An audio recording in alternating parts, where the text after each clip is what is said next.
Welcome to Healing Generations, a podcast creating a dialogue uplifting the importance of healing, strengthening, and supporting our communities, and that addresses the disparities and inequities in communities of color. Healing Generations is brought to you by the Healing Generations Institute, a collaborative initiative of the National Compadres Network and the Brotherhood of Elders. Be sure to subscribe to stay up to date on our new releases. Welcome, Noxtin, Nomekayetsin. Bienvenidos a todos. My name is Jerry Teo, and we want to thank you for joining us for this Healing Generations podcast that is sponsored by the Healing Generations Institute, a collaboration of the National Compadres Network and the Brotherhood of Elders. And so grateful that you're here today. We want to just welcome you to land with us, to join us by taking a deep breath in and just being here as we give thanks to Creator and to the ancestors and to all our relations, everything around you. As we do that, we want to welcome all of your ancestors, all of your relations that come before, generations before, that made it possible for you to be here, all your family, all those in your community. And as we gather here today to continue this dialogue, to continue this learnings, to continue this healing, this process by which we attempt to lift up the medicine and the teachings and the generations of medicine that our ancestors have given us, as we also attempt to heal generations of pain and trauma, not only past but present. It's a beautiful time. You know, the sun came up this morning and it was so beautiful in my area. It may not be the same for you, but there's always something to be grateful for, if nothing, that we woke up this morning and that we're here together now. But we also recognize that in life there's a duality, night and day, and there are the cargas as well, the struggles, the challenges that can become teachings for us, and that's what we're searching for today. And so I'm very, very pleased and feel very happy and very honored to be joined by a really good compadre, friend of mine, colleague, consider him a brother, a familia member, Jaime Molina. And, Jaime I've known for a lot of years now. Huh?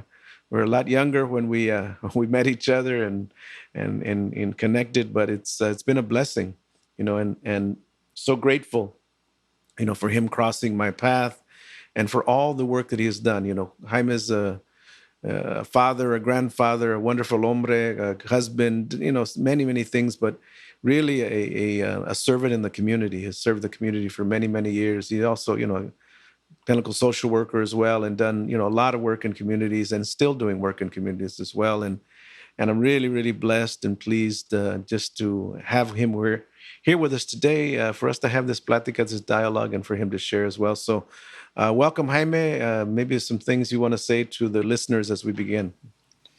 First of all, Maestro, gracias. It's an honor for me to have the opportunity to share a little bit about me and some of the work I've done, and also talk about some of my journey. And we all have a journey, and so I'm pleased to be here and looking forward to having this plática with you, with everyone on the podcast. Yeah. So maybe you can begin just by sharing a little bit about who's Jaime Molina and dónde viene. Where do you come from? Who are your people? That journey of that you've made, that trek that you've made to get you here now. Tell us a little bit about the larger part of who you are. Muy bien, well, gracias. Thank you for asking. Well, como dice Jaime Molina, that happens to be my mother's last name.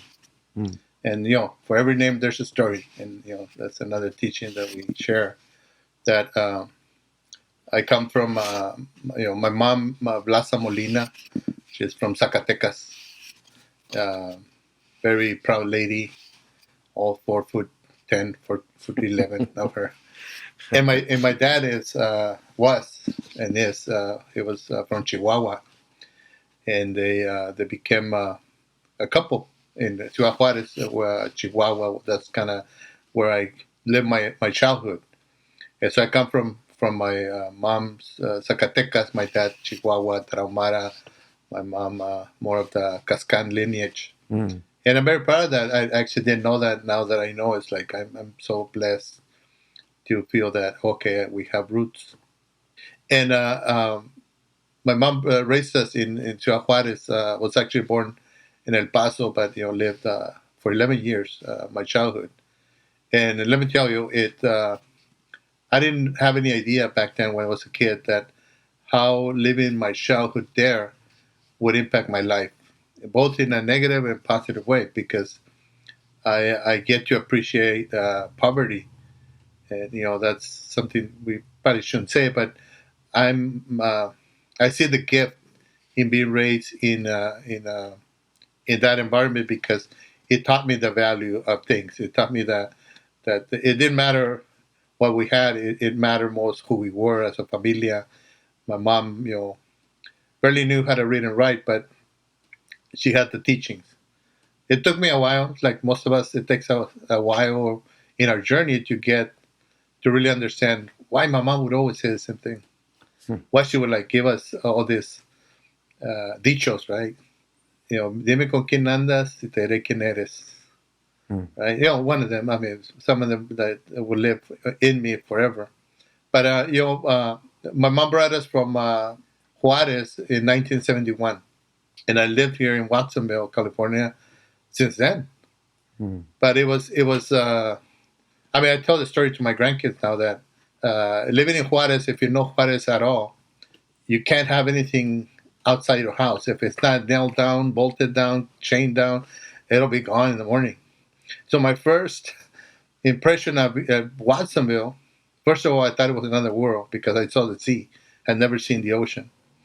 But then a few days after that, I was blown away because I was walking around the neighborhoods. My mom took me to school. And to me, I remember I wrote the first letter to my hermano that stayed back. I go, carnal, you're not going to believe this. There's toys laying everywhere. I thought there were toys just laying everywhere because that was not in my experience that you see toys in somebody's front yard. You just don't do that, right? Like who would be crazy enough to do that? And so I remember I told, hey, there's toys like as much as you want. They're right there. Not that I took them, but but I saw like, wow, this is different. But my first challenge in that was not speaking the language. Hmm. And back in '71, there was no English as a second language, no ESL. So I was constantly corrected and disciplined, I guess, or punished for speaking Spanish, right? And they would say, Jaime, no español. And I was just saying to myself, well, what do I do? That's all I know. That's all I got. And so, but it forced me to learn the language, how to read and write within a year. Actually, less than a year. I remember a good friend of mine, Humberto. He was they instructed him to teach me how to speak English. Before the end of the year, I was teaching him. So it was both like a challenge and a blessing because I had to learn the fast way. And it still took me many years to be able to feel comfortable speaking the language. But just thinking about my mom and my dad, it was kind of the first thing that I remember. Like, wow, what a reality, right? My mom being from one side, my dad from a different side. But it was definitely something that I now honor and acknowledge that the Creator is always up to something because He put this man and this woman together, and they gave me formación, right? They gave me kind of the valores, and so I'm very proud of that. Thank you for asking, Maestro. Well, you talk about that journey as if it was quick and easy journey, but I'm sure that trek from Juarez to Watsonville wasn't so simple, and even to the extent of saying, well, you learned English and in a year. I'm sure there was some challenges there, and when you think about the kids that you work with today and all of that, what were the struggles that you struggled with as a young person growing up here that challenged you, challenged the valores, challenged the way that you were raised? Well, yeah, excellent question. Well, so many things come to mind. First of all, like I said, Jaime Molina. My dad's name is Melendez, and because before I was born, my mom and dad got mad at each other. So my mom decided not to put because it was going to be Manuel. That was going to be my name, and it would be Manuel Melendez Jr. Right, or the second, no sé. Mm-hmm. So that was like I couldn't. That was forbidden for me to use my dad's last name. Mm. That was one thing. But so the school, the school like, no, not your mom, your dad. What is your dad's last name? Melendez. So this is how it's gonna be. And they were like pushing that on me, and I go, no, my mom's not gonna like that. Mm. And so that was one. The other one was, since I didn't understand the language, kids called me names. Mm. The first year I didn't know what they were saying. Second year was different. That's when I started getting in trouble because I needed to defend my name and the fact that back then that was like the wetback era, right? That and so being called wetback, that was the worst thing you could be called, and so I had to find my way out of that. But with that, even more important, I remember the first year how I would cry myself to sleep because that was a family separation. That now Mm. I see what's going on around us. That I was torn away. My mom brought us up to offer us a new way of life, a new hope, but we left half of the family back there. Mm. And so I can relate when I come across families or youth who are here, but their heart and their connections, their networks are in another country. Mm. So for me, that was very significant. The first year, I felt like, I want to go back. Mm. I wanted, and actually, I couldn't adjust in the first year because there were so many good things. I thought, like, well, that's not even real. Mm. I'll tell you, like, one of the challenges that I was sharing with somebody a few days ago that when I was in Juarez, it's so different, right? When I was between 7 or 8, I had my first experience with drugs. Wow. That's not supposed to happen. I got some bigger guy said, "Hey, snip right here," and so I was introduced to huffing. And in Mexico, there's a very strong glue that you use for making shoes. It used to be called 5,000. Mm. And so I started doing that, and I passed out on the hill. My sister went and got me. I was passed out, 7 years old. ¿Y estabas aquí? You were here in Watsonville? And no, I was in Juarez, but when I was 11, that I was here, I couldn't adjust, and so I resorted to that Mm. by myself, hiding, because that would kind of bring me back to who I was. Mm. And I'm lucky that I didn't stick with it, but I did it often enough where I felt like I didn't fit in. I tried to fit in my own way as well as I knew. It wasn't a good thing, but I remember a few times I would just go home. I just couldn't deal with school. Not care about, okay, so what's gonna happen? I don't know. It just I'm not here. I'm going home. And so it was that was a big challenge, and also trying to fit in. Even in kind of junior high school, I was very good at sports, and I don't mean to brag, but I played soccer most of my life. And so I was like all-star. I scored a bunch of Mm. goals. By the end of the game, all the kids would go, and they would never invite me. Mm.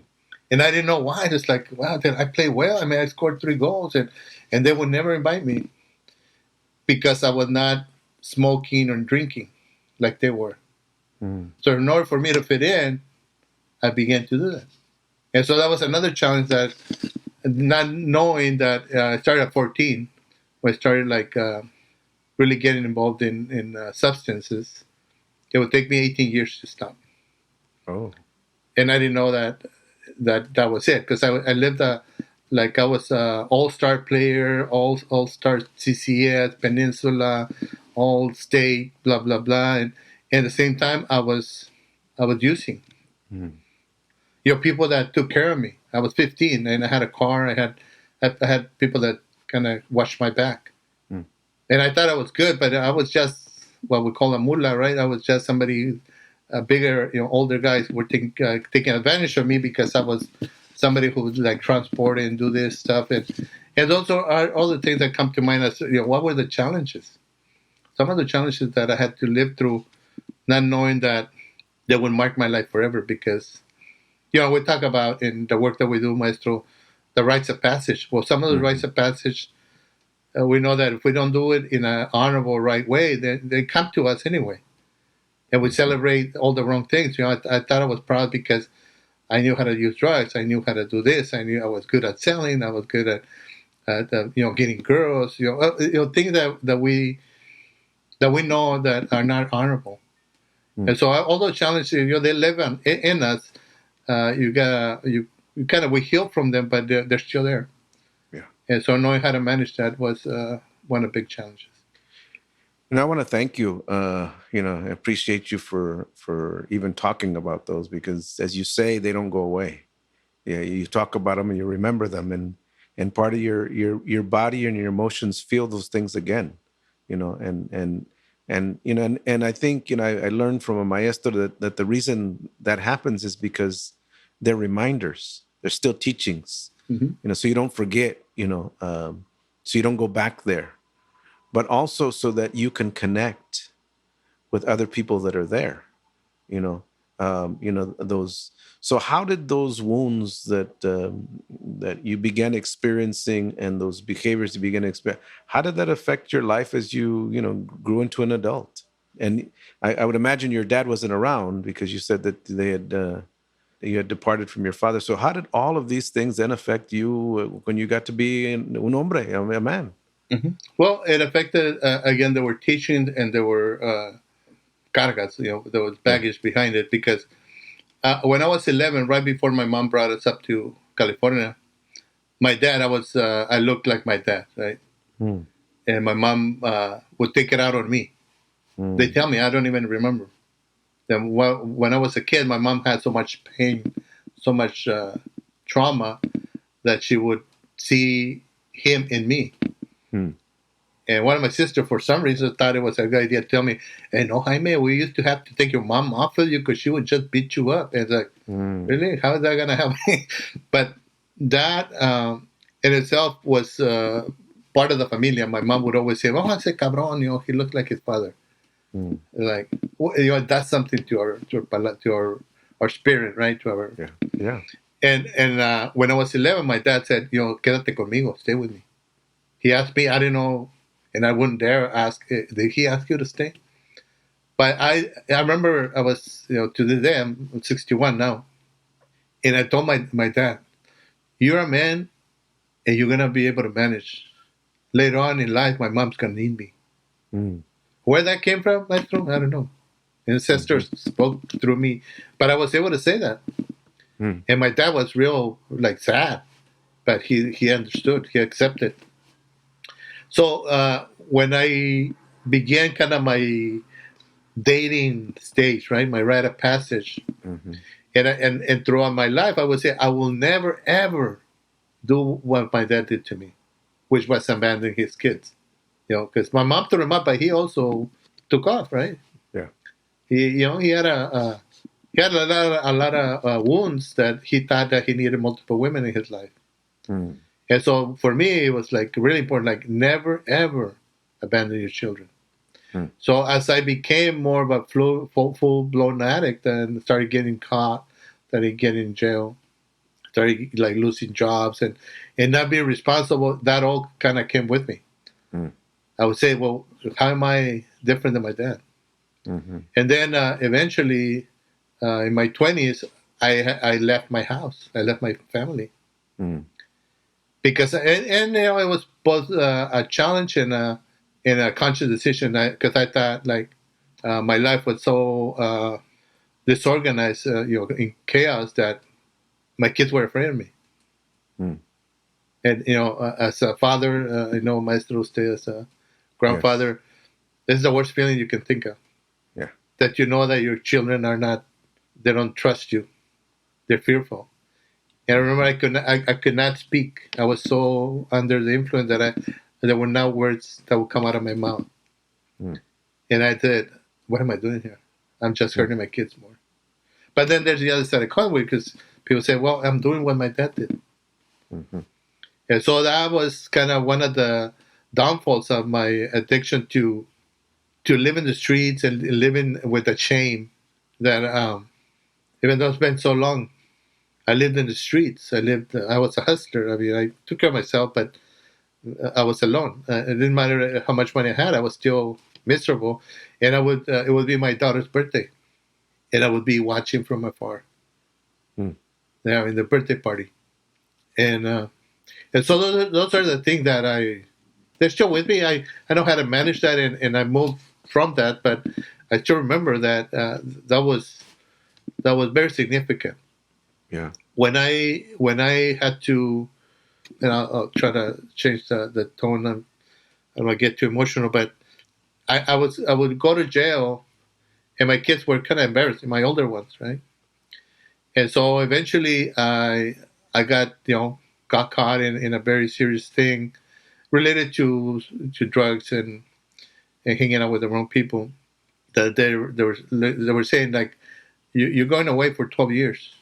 Mm. So they actually said we recommend you get legal counsel because right now you're looking at 12. And that's when it hit me. And I remember I was sharing with my wife and one of my daughters that I went back to my cell in the county and I laid there for hours. Kind of said, "Wow, my life's over." Mm. But something inside of me said, "No, no, no, you gotta get up. You can't just lay down like a dog and just die. You gotta get up." And then I sort of like started making a decision that I need to go on for me. But the hardest part that I want to share with you, Maestro, and other people on the podcast, that as a man, as a proud Mexicano, I had to accept the fact that I had to let him go. Mm. I had to let go of my wife or my girlfriend, my two little girls. And there was a very high probability that they would have somebody else that would call that. Mm. And that's where, I don't know, as a man, we may claim that we're strong, but, there's nothing you can do about that. Mm. So I had to accept the fact that somebody else is going to be in their life. And I told my girlfriend back then, I go, you deserve somebody who loves you.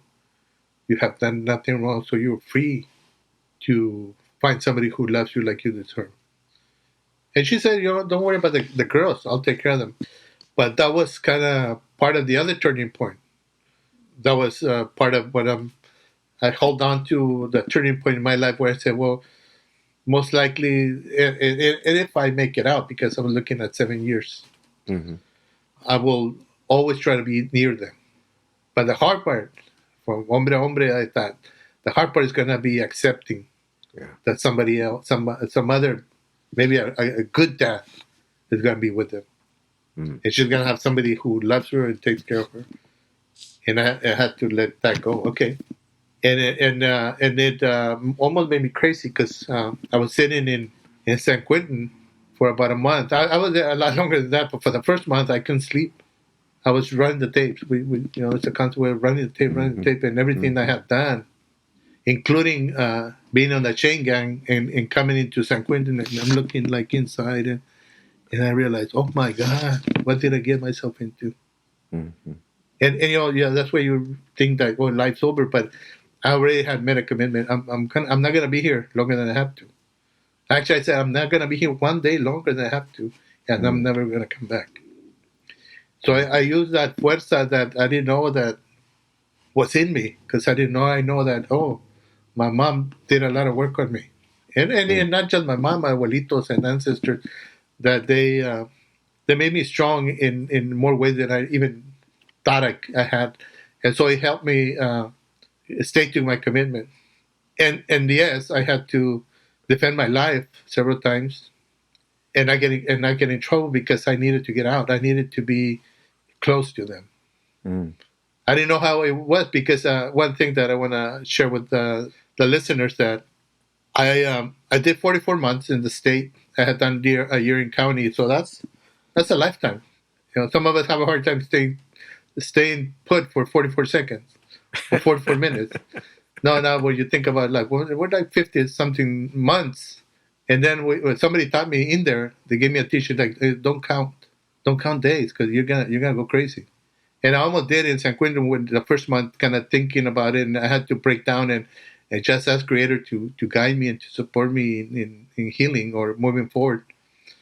And I remember I asked my wife and my girlfriend back then. I said, don't come visit, Mm. don't because And when I was in Solano, CMF South in Vacaville, I was minding my own business. I had kind of let that go, and I still remember the moment we say, which is very significant, Maestro, that when you go there, your name is irrelevant. You become a number. And so they say it on the loudspeaker, hey, E9400, you have a visit. I'm like, out in somewhere. And so you got to kind of dress in blues and, state issue stuff. And I went to my visit, and there was my girlfriend, my two little girls. And that's the stuff that really helps me stay clean. Remembering, kind of seeing the little faces light up because that was there. But then all the shame that comes with it, because I was still not in a good place where I needed or wanted to be. But it was more like I'm ashamed for them to see me like that. And, we still talk about it, the older ones. But those are significant times that happened there. Wow. I really appreciate, Jaime, you being willing to go there, being willing to share those really dark, sad, powerfully painful places that I know a lot of us have been, and probably a number of listeners, some may be there right now, and when you get in those places, you wonder, can I get out? Is there a way out? Am I going to be like this forever? You want to give up? What happened that made that way for you, that turned the light? I mean, you mentioned already some things, the prayers of your grandmother, the ancestors, the strength that they taught you that you didn't know you had in you, and now you teach about that. You talk about that. We have that. You're teaching others about that. But what was it? What was the turning point, and how did that shift your life? Well, in many ways, but looking back, because and excuse my wording, but I don't want to be a hypocrite because I've worked for over 30 years with addicts and people in those dark places like we're talking about. But I remember even when I was 3 feet off the ground, high on something, because I was like a trash can. I was like, I was good at it because the sport made me more tolerant. It might have saved my life a few times, but I would never forget. Even though I was like under the influence, I was drunk. I've been up for 6 days. I would never forget. Well, this is not what my mom taught me. When people have asked me, like I was telling one of my daughters, like maybe 50 times, maybe 100 times, people say, "Well, how did you do it? What made you kind of turn your life around?" And well, they were my mom's teachings, my mom's consejos, my mom's regaños. Like even when she scolded me, and I would say, "Well, my mom would not be proud of that," even though I was like in a very dark place, I would never forget. And knowing that the most important part of my life was my familia, my daughters, and the lady who put up with so many years of abuse and pain. And so those are the things that if I could contribute something to that's kind of what was there. That was the foundation. But then when I was introduced to, in 1993, that's when I went to the first training. And then I realized, man, this guy over there, he knows all my life. He's telling my story, basically. And I realized everything has to do with me. And so, because when I came out in October 28th, 1992, 8:30 a.m., that's when I became a free person. That's, it'll be with me forever. And then I realized, okay, how do you do this? How do you do normal life? So I had to like think about it. I go, where do I go? What do I do? And then I started attending. My wife was very connected to a support group of mujeres and familias on a kind of spiritual path. And she would tell me, like, there's people praying for you. And then I got to see for myself that they were actually praying for me. Before they knew me, they were already praying for me. I thought, okay, good, wow. And so I was kind of, and when I went to the training, I realized, that was the Cari Corazon training? The Cari Corazon training that's the first time I met you. I never forget the mustache, the slick back, the chaleco, the Mr. Cool. Very impressive, very impressive. And I said that with todo respeto, that was the turning point. And again, the turning point, I go, wow, that's me. That the guy with all that stuff I carry. And and all the things that happened in infancy that really set the stage for my other stations of life. And I was wounded, so it was not necessarily all bad. There was goodness in me. And then I realized I've been disconnected all my life, because I can remember many times during my life when I was a kid, I would feel like I was watching the world from outside. Mm-hmm. I was watching people do this, and I would never leave part of that. And so, when those things kind of started coming together, I realized this is what I need. And that's, Maestro, that I've never been the same, because I realized I'm choosing to walk this path. And as there were 29 other people with me, but I stuck with it. Mm-hmm. And they probably stuck with it in their own way. I stuck with it in my own way. And that's when that began. And then, if I could nail that down to one situation, I was still fresh out of, we say Hawaii. we kind of created this code that my daughter would say, Dad, remember when you lived in Hawaii? Do not say prison. Yeah. And so people would ask, oh, really? Which island? I go, no, never mind. That's a different story. So I began to go to school. Again, my wife inspired me to go back to school. Mm. And then they invited me. They created a special visit for me to go to juvenile hall and speak to the kids about living in San Quentin. Wow. And I said, well, I don't know. I don't think they can. They said, oh, no, well, you're not going in. You'll be outside. And we're going to bring some of the jóvenes that need to hear that. And so I went and I shared my experience of living in San Quentin and why they shouldn't do the thing they're doing, and you don't want to go there.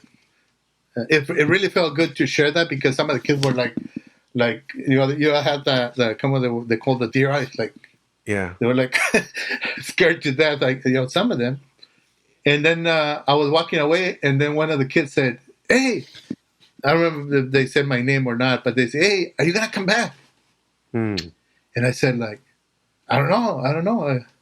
And they all say, all the time, yeah, come back. Mm. And that was another turning point where I said, like, oh, that's what I'm going to do. I'm going to be a counselor. Because I was already in Cabrillo, but I didn't know what I was going to do. And that was my point where I said, oh, yeah, I'm going to do this.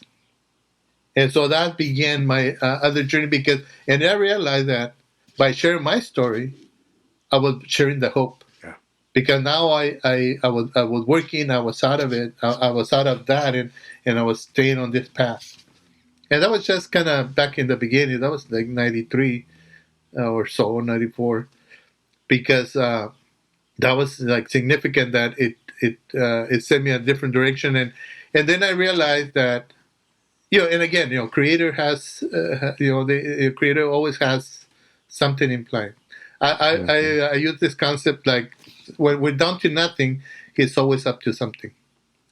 So he was up to something with me, because he put me in the different places. I worked for Phoenix Services. I started working nonprofits and doing curbside counseling and helping kids stay home and talking about curfew.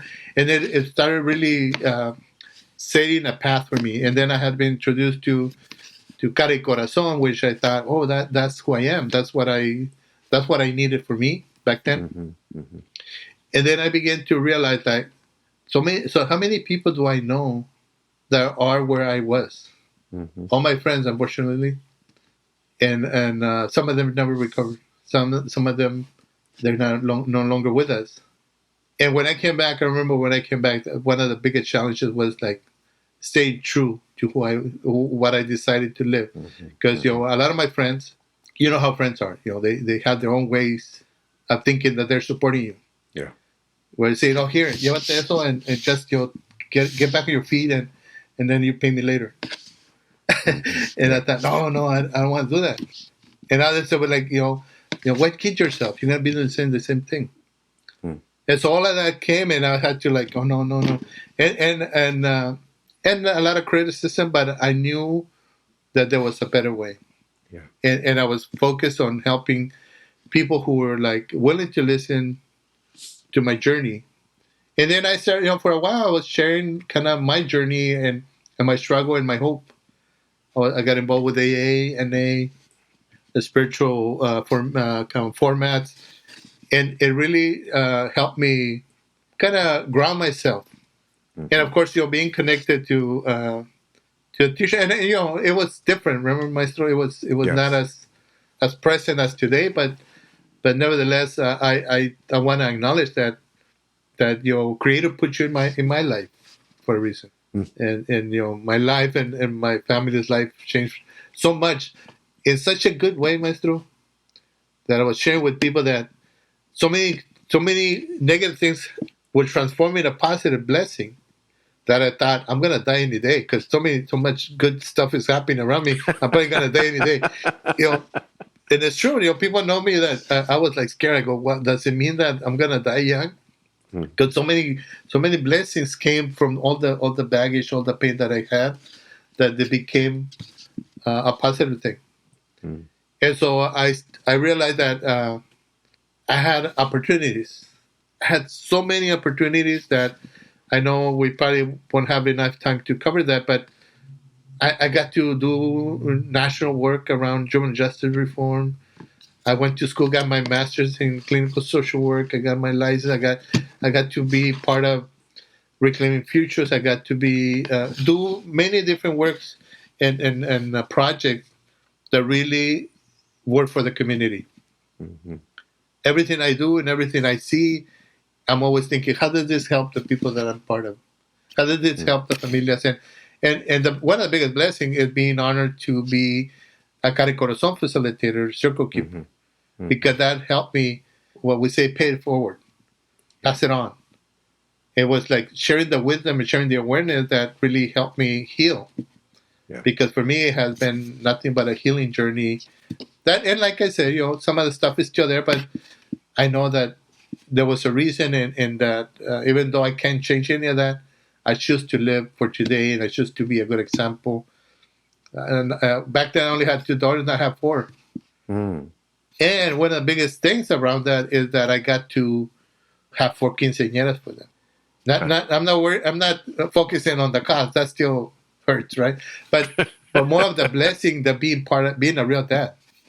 I got to walk my 2 daughters down the aisle when they got married, and so for me that's priceless.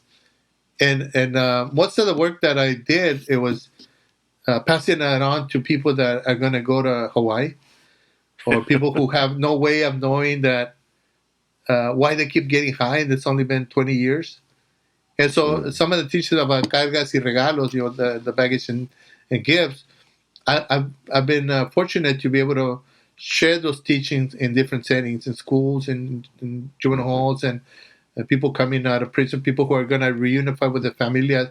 So I've been very fortunate, which is like, I don't know how it happened, but it happened that for about 4 years, I was part of the AB 109 project, where people who are reoffending but they don't have violent offenses, that we were the middle person helping them, prepare them to go back home, and to have an opportunity to talk about something that they've never talked about, which is like the guilt, the shame, the trauma that they live, that they don't even, nobody had ever had this conversation with them about, like, I don't even know why I keep doing this.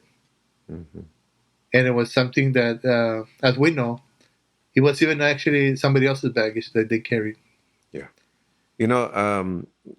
Felicidades, Jaime. I mean, I think in your journey, there's so many teachings there. The ancestral wisdom, the prayers, the teachings from your mom that are in us, waiting for us to water them, and fortunately, somewhere in your spirit, you knew that, right? The love of a family, of a compañera, of kids, that regardless of what their daddy did, they still wanted to see him. They still were happy to see him, and waiting till he was ready, waiting till he did his work, right? And then you mentioned Cari Corazon. For the listeners who don't know, Cari Corazon it's a journey, really. It's a curriculum, but it's a teaching that really acknowledges, cara means face and corazon means heart, the duality of having your face and your heart come together, having the sense of your compassion with the wisdom of the ancestors come together to transform the wounds into healing. And Jaime was in one of these classes and learning to be a facilitator, and now he he is the maestro of facilitators for Cari Corazon. So the journey of turning it around and then giving it back, and when you give back, it then grows and heals you as well. I mean, that's what you're talking about. and then the blessing, of making that journey of you made some difficult choices, and even when you got up, your partners are trying to help you and say, hey, slang this dope for you can still do, and you choosing not to go there, but to honor the relationships that you have, and to the extent that you get the blessing of raising your daughters, walking your girls down the aisle, and recovering the sacredness of your fatherhood that you thought you had lost forever, you know we don't ever do this alone. This is, but seeing you and watching you, I've been blessed to be in your home and have dinner. I mean, you guys make some amazing food. And you invite me there, and that's what a privilege. But I have witnessed the sacredness of familia by being in your home, and I have witnessed seeing the healing transformed by the way I see you and your wife being together, and your daughters and now grandkids get the end of it. I mean, all of that, I've seen that, a witness of that. So I know that Creator is present.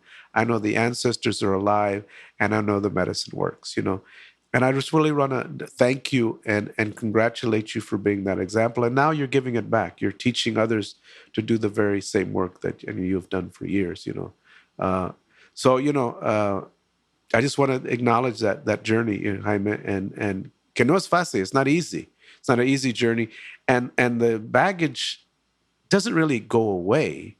It just, you learn how to manage it and put it in its place, and then use it for medicine for others. And with that, I was wondering if you could you could share what is the consejos you would give anyone that was in your place, in that wounded place, that was in that dark place, that shadow place, whether they're locked up or behind bars or behind drugs or behind woundedness, and they feel they can't get out. What are the messages that you want them to hear? What are the teachings that you want them to hear, that you wish you would have heard at that time, that maybe might have made that the darkness in your life a little shorter? Okay, gracias. Well, there are several things come to mind. That when I was younger, I thought that first I thought it'll never happen to me. I was too good I was too smart, and so don't never lose your humility. And that's when we get into different places, like whether it's related to substance abuse or mental illness or relationship, you don't have to do it alone. You just have to humble yourself to accept a helping hand, because there's many people sometimes where I realize, like, well, maybe they were reaching out to me, but I wasn't ready. I was blind to some of the hands that kind of might have reached out to me. I don't know. And so there are options in our lives, and every single one of us has goodness, it has gifts, it has blessing inside of us, within us. But sometimes, because we're caught in the negative, or the madness, or the challenge, or the baggage, that we don't open our eyes. And so the blessings come in different shapes. I learned something from you, Maestro, that there's situations that lend themselves to us, and they come in a circle and they show up, and then we don't make any use of that, and then it'll go away and then it'll come up again. So pay attention to the teachings, or to the possibilities, and that the sun comes up every day for all of us. One of those, when I was kind of in my darkness, I made a commitment that I would always dedicate my life to making my mom proud. That was also very significant. That when I was able to reclaim my true self, my sacred self, I was there with my mom to the moment she died. The same thing with my dad. And so sometimes, don't wait for, oh well, maybe later. There's no better time than the present to seek help.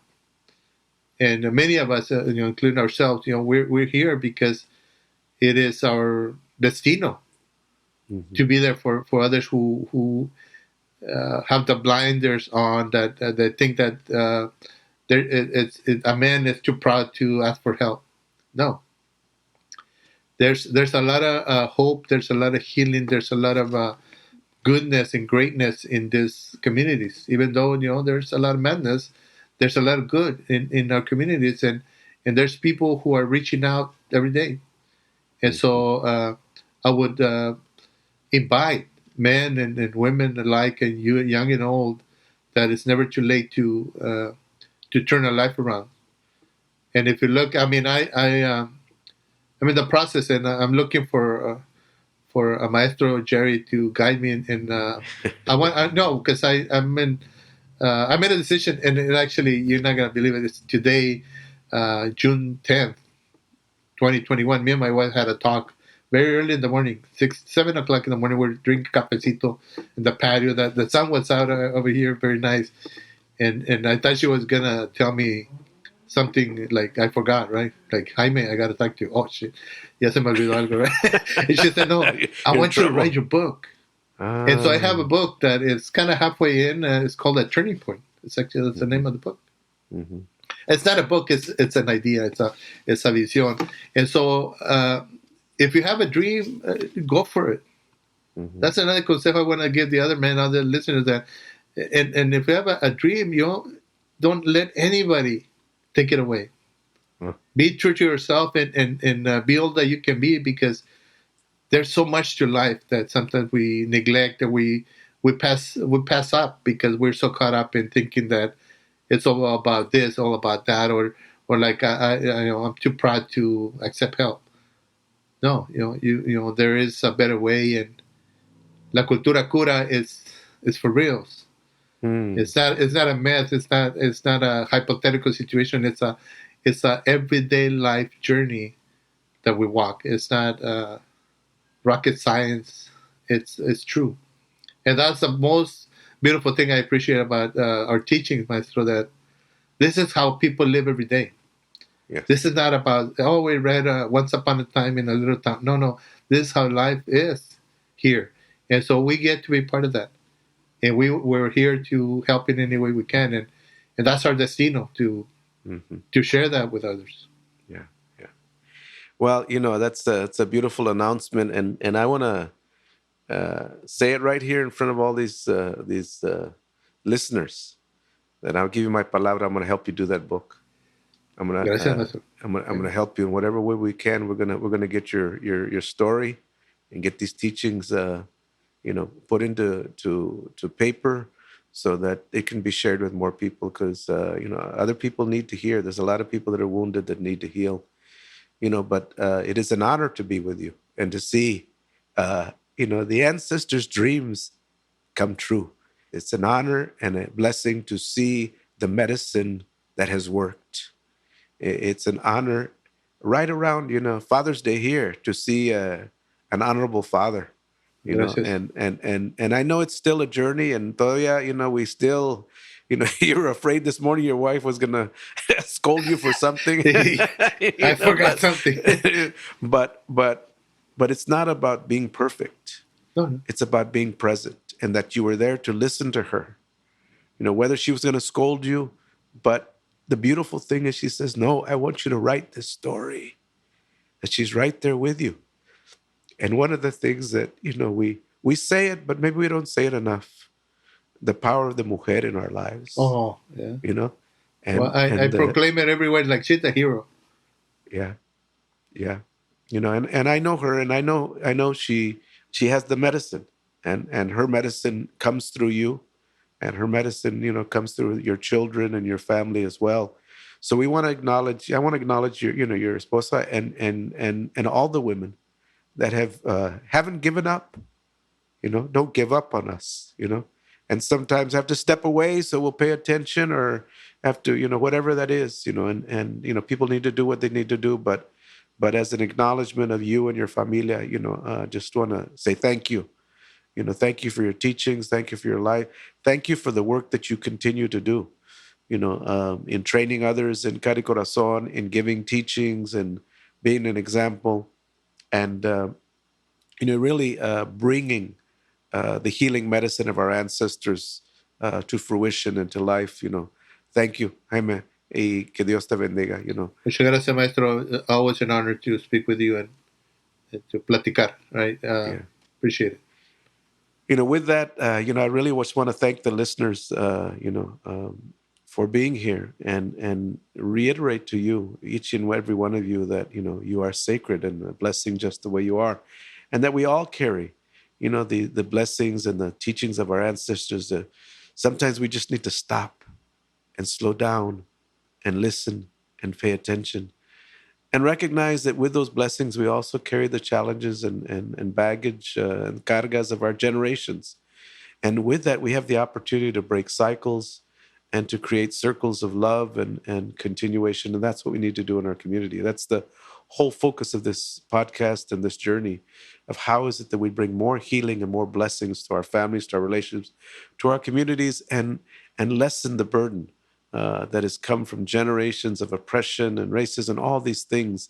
How do we learn from that, but now do just a little bit better, So we invite you to continue listening, to share this podcast with others.